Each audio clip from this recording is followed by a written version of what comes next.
कल क्या होने जा रहा है? कल ऑब्वियसली मुलाकात का दिन है और अगर मुलाकात नहीं होती तो देन व्हाट नेक्स्ट? आप क्या प्लान कर रहे हैं?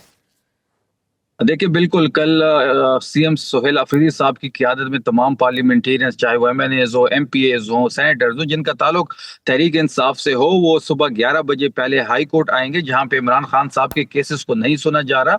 हम अदालत हम्म। से दरखास्त करेंगे कि वो पाकिस्तान के मकबूल तरीन लीडर है, वो पाकिस्तान के सबसे बड़े पोलिटिकल पार्टी के लीडर हैं, तमाम पाकिस्तानियों का वो महबूब लीडर है। अगर उनके केसेस नहीं सुने जा रहे, उनकी केसेस को जो नहीं लगा रहे, अलकायदा ट्रस्ट का हमारा केस नहीं लग रहा। आपके इल्म में ये भी होगा कि 27 नवंबर को एक तारीख हमारी लगी थी, जिसे सुने बगैर 20 दिसंबर पुश कर दी गई।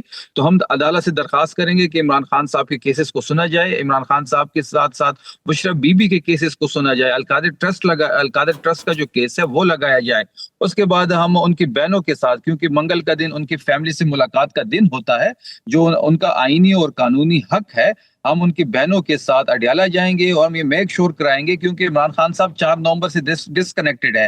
वकला की आखिरी मुलाकात 17 अक्टूबर को हुई थी, बहनों की आखिरी मुलाकात 4 नवंबर को हुई है और कल जो है 2 दिसंबर है। ऑलमोस्ट 1 महीने से इमरान खान डिस्कनेक्टेड है और जिस तरीके से रिपोर्ट्स आई हैं उनकी सेहत के बारे में, जो तशवीशनाक है, पाकिस्तान तहरीक इंसाफ को, खैबर पख्तूनख्वा के लोगों को, क्योंकि वो खैबर पख्तूनख्वा का लीडर है, पाकिस्तान का लीडर है, तो लोगों को बड़ी तशवीश है और हमें भी बड़ी तशवीश है। अगर मुलाकात नहीं होती तो क्या आप वहां पे धरना जारी रखेंगे? अगर मुलाकात हमारी हुई, सौ बिस्मिल्लाह, हम वापस घरों को लौटेंगे, क्योंकि हमारा आईनी और कानूनी हक है। अगर मुलाकात नहीं कराई जाती, मौजूदा हुकूमत हरदर्मी दिखाती है, जिस तरह पिछले 8 दफा खैबर पख्तूनख्वा की सीएम है, उनकी मुलाकात नहीं हुई, तो वहां अडियाला पे धरना भी होगा, जलसा भी होगा, मजम्मत भी होगी और जुलूस भी होगा। अच्छा, कुछ नाकदीन का ये भी कहना है कि ये सब जो है हुकूमत एक तरह से बेट कर रही है कि आप तसादुम की तरफ जाए पीटीआई, फिर कोई हालात बिगड़े, फिर कोई तशद्दुद हो, सो दैट के ये जो रही सही सियासत जो स्पेस आपको मिली हुई है वो भी खत्म हो जाए।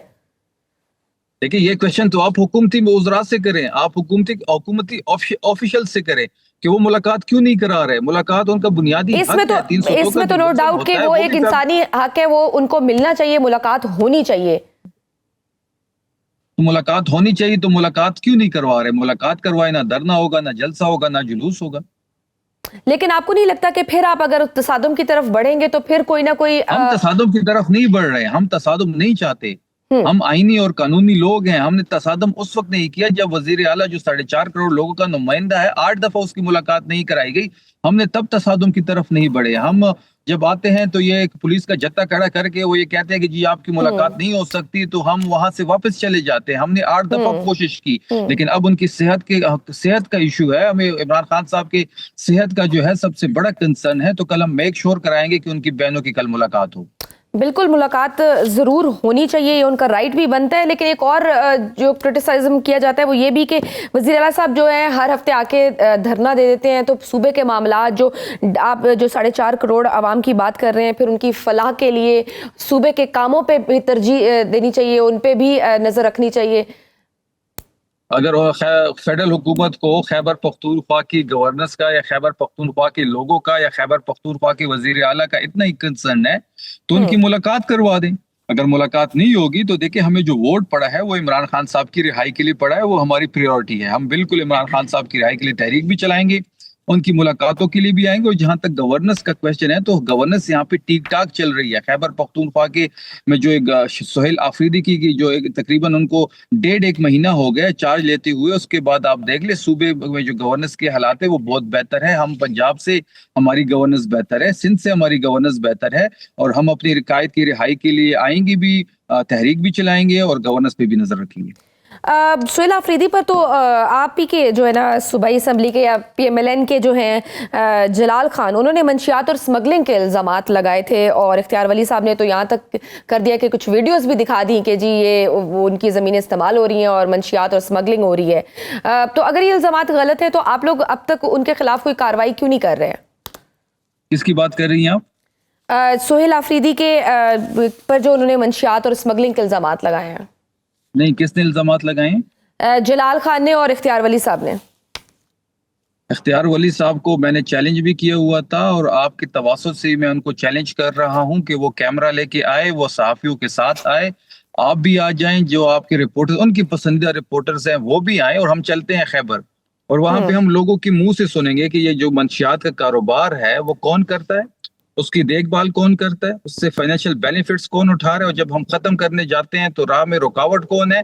और इससे एक स्टेप और आगे मैं बात कर रहा हूँ कि मंशियात को छोड़ें, जो यहाँ पे दहशत गर्दी हो रही है, जिस तरीके से लोगों को सेटल किया जा रहा है, वो कौन कर रहा है।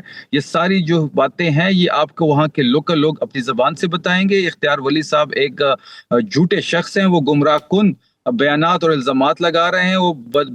उनकी जो वो अपनी नौकरी पे लगी हुए हैं, वो नौकरी पक्की करने के लिए सारे हरकत कर रहे हैं। वो एक हारे हुए शख्स हैं। खैबर पख्तूनख्वा के लोगों ने उनको दोनों इलेक्शन में रिजेक्ट किया हुआ है, तो वो एक वजीर आजम की जाली कोऑर्डिनेटर है और वो अपनी नौकरी पे लगी हुए हैं।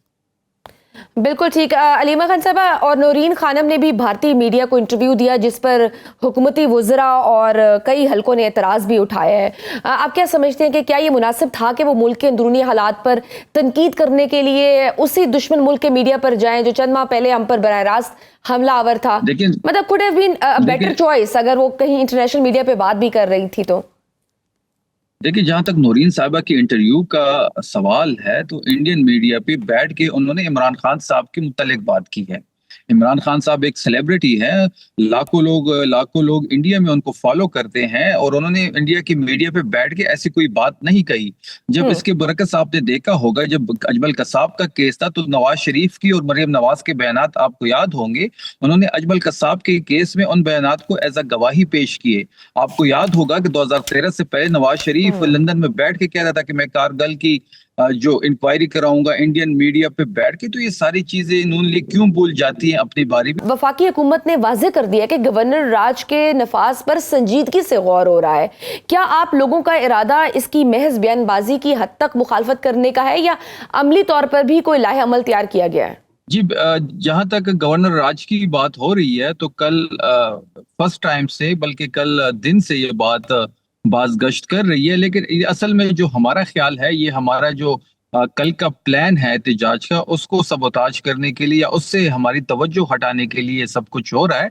खैबर पख्तूनख्वा की जो हालात है, जो ग्राउंड की रियलिटीज है, वहां पे इस वक्त गवर्नर राज लगाना मुमकिन नहीं है। अगर फिर भी इनको शौक है गवर्नर राज लगाने का, तो बिल्कुल वो लगाएं, ये शौक भी पूरा कर लें। देखिए, यहाँ पे हम अगर बैठे हुए हैं तो हम कुर्सियों के लिए, हम हुकूमतों के लिए यहाँ पे नहीं बैठे हुए, ना ही हमें इस बात की परवाह है। अगर इन्होंने गवर्नर राज लगाना है, गवर्नर राज इस वक्त अगर खैबर पख्तूनख्वा में आप देखें तो इस वक्त एक ही राज है, वो इमरान खान साहब का है। और जिस तरीके से सोहेल आफरीदी साहब के आने से पाकिस्तान साफ मुतहिद हुई है, ऐसी कोई भी हरकत हुई या कोशिश भी की या इस किस्म का कोई भी एडवेंचर करने का इनका शौक है, तो ये मिस एडवेंचर साबित होगा। और अगर इस किस्म की कोई इन्होंने हरकत की, तो खैबर पख्तूनख्वा की सड़कों पे हालत जो होगी वो देखने वाली होगी। इससे ये संभल नहीं पाएंगे। बिल्कुल सही। साथ में ये वफाक ये भी दलील दे रहा है कि दहशतगर्दी और सरहदी सूरत हाल जो है वो गवर्नर राज की बेसिकली वजह है। आपके पास इस दावे को रद्द करने के लिए क्या ठोस दलाइल या शवाहिद मौजूद हैं? क्योंकि हकीकत तो यही है कि दहशतगर्दी की कार्रवाइयाँ मुसलसल हो रही हैं और फोर्सेस समेत आम शहरी भी शहीद हो रहे हैं। ये ज़मीनी हकीकतें आप कैसे रद्द कर सकते हैं? देखिए, इस किस्म के हालात नहीं है कि यहाँ पे गवर्नर राज लगाया जाए। और ये जो दहशतगर्दी की बात हो रही है, तो ये तो पिछले 20 सालों से कैसे यहाँ पे तश्कीलें हो रही हैं। जुलाई 2022 में जब प्राइम मिनिस्टर शहबाज शरीफ इस मुल्क के वजीर आजम थे, तो उस वक्त एक सिक्योरिटी का इजलास हुआ जिसमें यह फैसला किया गया कि इन लोगों को खैबर पख्तूनख्वा में रिसेटल किया जाएगा।